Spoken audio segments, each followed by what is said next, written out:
Une vague d'attaques russes avec des drones et des missiles contre l'Ukraine dans la nuit de samedi à dimanche a tué 6 personnes, dont 2 enfants, et coupé l'électricité pour des dizaines de milliers de personnes, ont déclaré les responsables.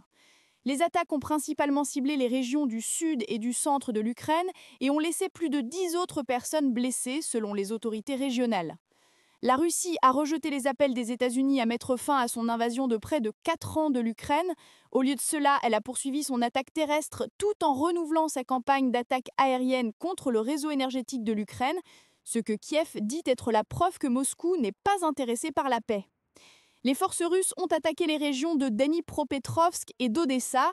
6 personnes sont mortes, dont 2 enfants, a déclaré le bureau du procureur général de l'Ukraine sur Telegram.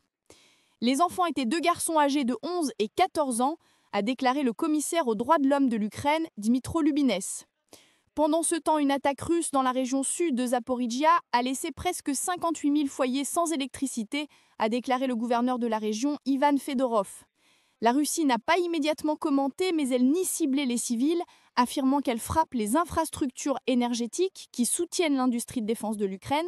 Kiev dit que les attaques visent principalement à affaiblir sa population civile. Pendant ce temps, une attaque de drones ukrainiennes sur le port russe de Tuapse en mer Noire dimanche matin a mis le feu à un réservoir de pétrole et endommagé l'infrastructure portuaire, ont déclaré les autorités régionales.